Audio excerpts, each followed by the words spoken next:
What's going on, guys? Today we're going to be upgrading this servo in the TRX4M. We're going with this Torq MLS 1026 because I'm just tired of this slow, laggy stock Traxxas servo.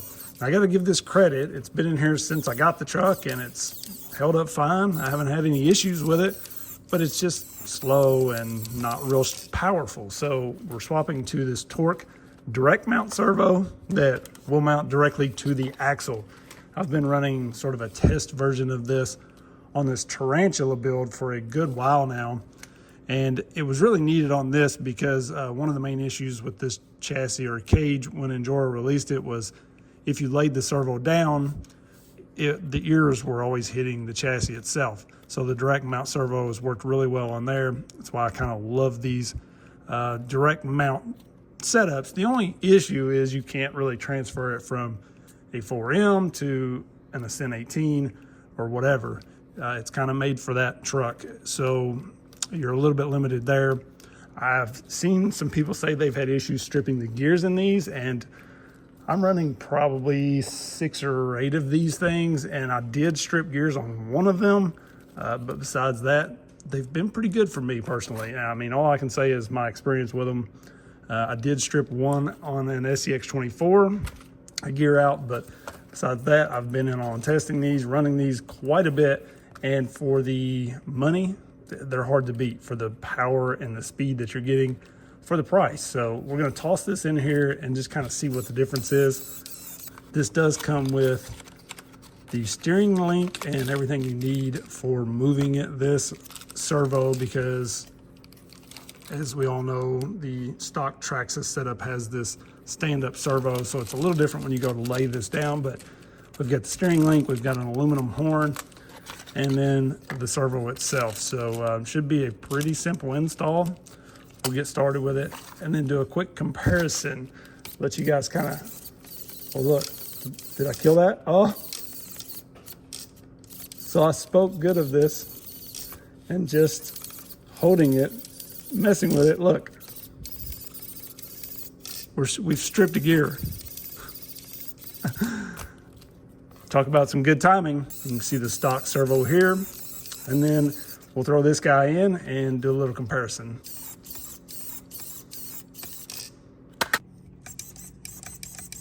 So this is much quicker and stronger than the stock servo, and this is actually only running at 5.5 volts on the BEC from this secure ESC because unfortunately that's all it can push.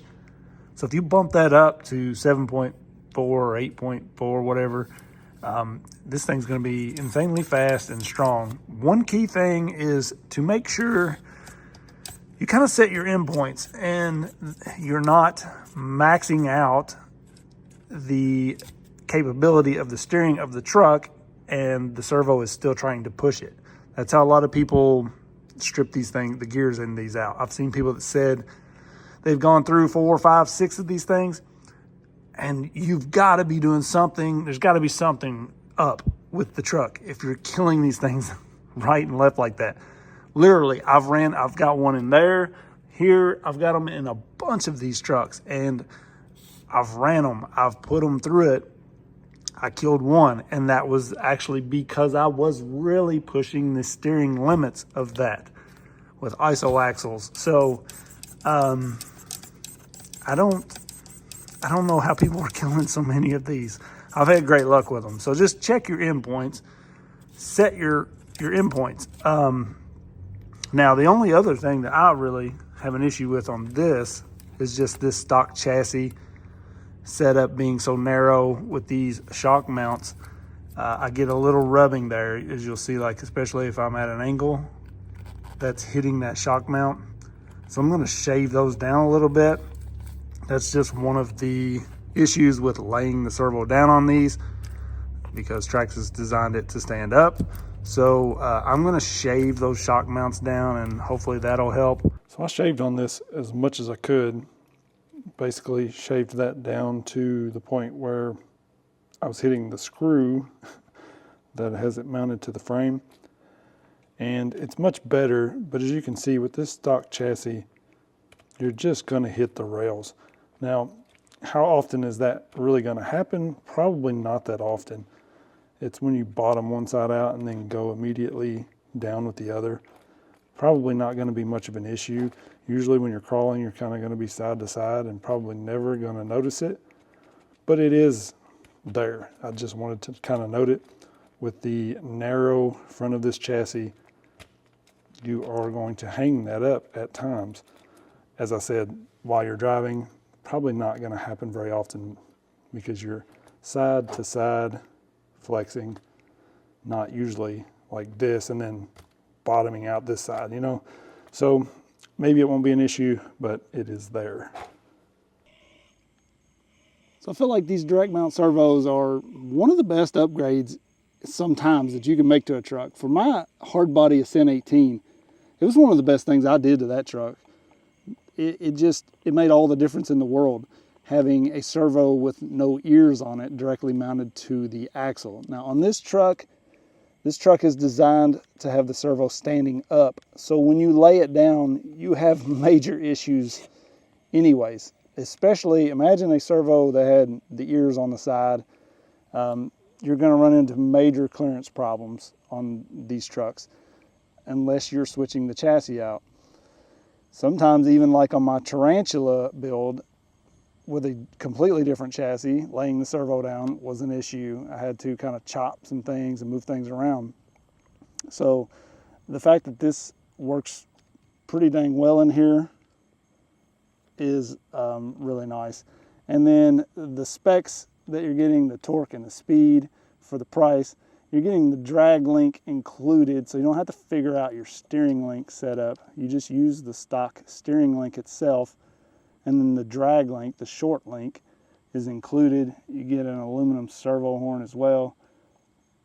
There's no way we're going to make this. Look at that back tire folding. So this is what I'm always talking about with inserts. See, the front has an insert in it. Hopefully you guys can see that. It's so bright out here, I can't even tell what I'm shooting on the camera. But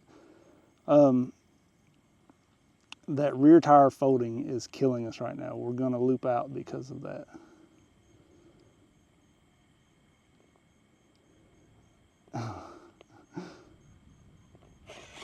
Oh, look at that save. Come on.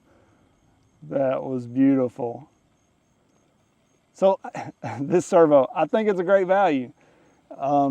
Not gonna say that nobody's gonna have an issue, you know. There are gonna be failures with any of this stuff that's mass produced. I'm one guy testing 6, 8, 10 of these things.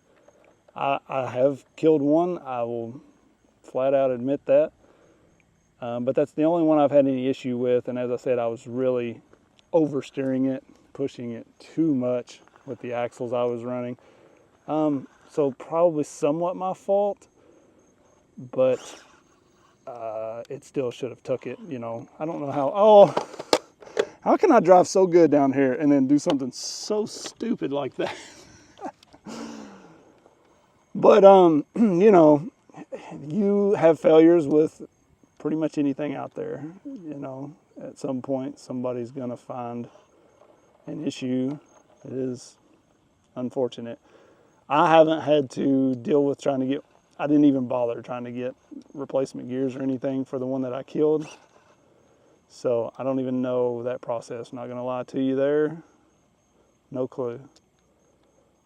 But I'm one of those people that's like, it's not worth the headache of fighting with a company trying to get them to send me gears. I'll just go buy another servo. Like, I've always been like that, but I totally understand if somebody wants to replace the gears in a servo if they strip them. So maybe you can get gears for these. I don't even know. I need to check that. I know a buddy of mine had the higher end Eco direct mount servo, and first run out he stripped the gears, and he was able to get replacements through A-Main. He replaced them and stripped them again. So I bought the budget version of that, and it's probably one of the worst servos I've ever ran, period. So I could kind of see that. I'm surprised more people don't do this direct mount sort of setup. It does make them kind of proprietary, you know. This one's made for the Traxxas, and that's just all you're going to be able to run it on. But having that direct mount is huge.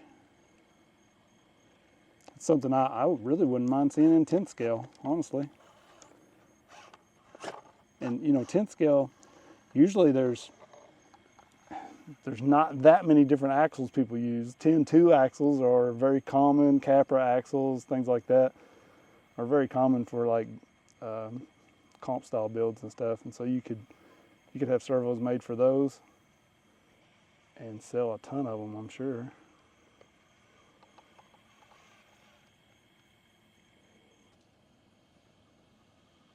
So I'll try to put the specs up on the screen. You guys let me know what you think about this servo. I'm gonna shut up because I'm just blabbing on now at this point. Loving driving this truck again. You know, here's something, and then I'll let you guys focus on this thing crawling. But the 4M is pretty much, it's kind of just been dead to me. Like, I did not care anything about driving any of my 4Ms. I just didn't.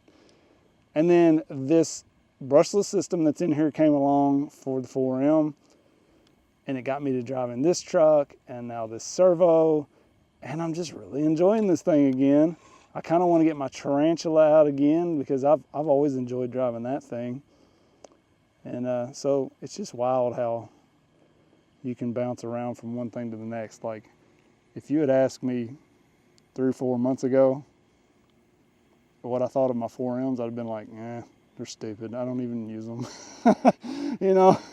But now I'm out here loving this little truck, and it's performing well. And I don't think that servo is hurting our flex at all. If you've been paying attention to this thing, it's flexing just fine and driving great. Last thing, and I'll shut up, I want to say thanks to the channel members, guys. I've had a few more people jump in on that, and I do greatly appreciate it. I've been slow with content. Gosh, it's just been a terrible summer for me trying to get things done. I had some issues with my full-size truck, and so I've been working on it. And work is normally slower in the summer, but for us, it's been kind of busy just because we've had a lot of people off and a lot of different things going on, and so I haven't gotten much crawling in this year. Especially, we had a couple of our crawling spots that we couldn't even use this summer. So yeah, just been a little slow on the content, but getting a little chill break in, to be honest with you. You know, sometimes it's easy to kind of get burnt out with these things, making videos, and just want to do what you want to do. You know, I just kind of been doing what I want to do and driving what I want and enjoying the hobby still, but slow down on the videos a little bit, just because sometimes you got to do that to get a break and still enjoy it, you know. But I am working on my indoor course. Gonna redo it. Oh, gonna be redoing it. I started on it a little bit, and finding time to get a lot of work done on it. It's one thing, but I'm trying to put a like waterfall fountain feature into it, and hopefully just some really cool stuff if I can get it to pan out. I do plan to do a little bit of a video on that.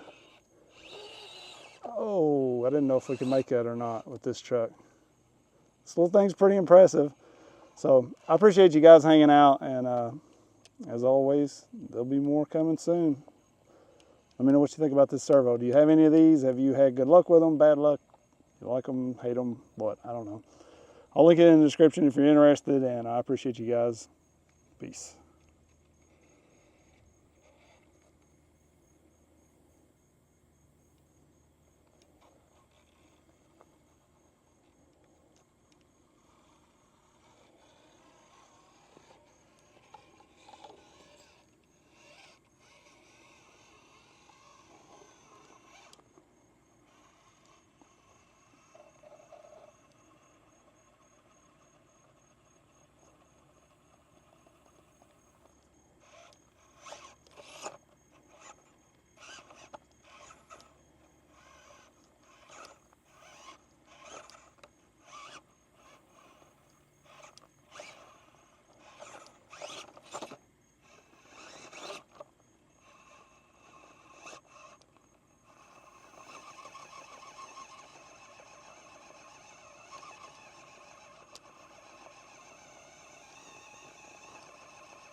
That should not have been that hard. Jeez, I just cannot get over this. There we go. Wow.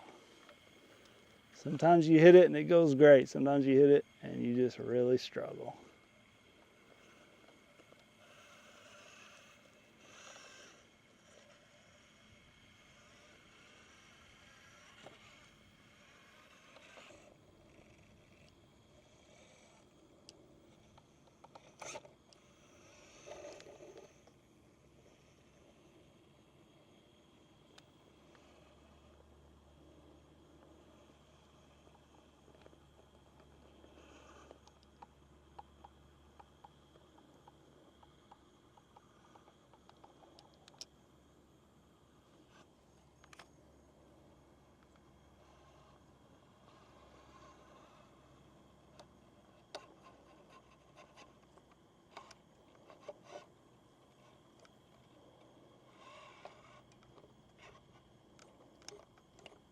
No issues turning that. Look at that.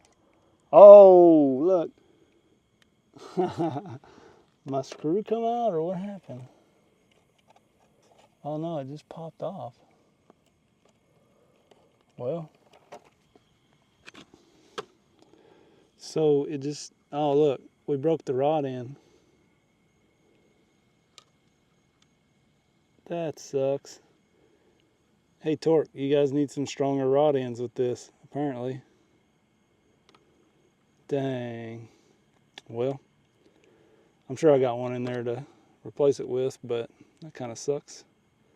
Hey, the servo's got the power though, obviously.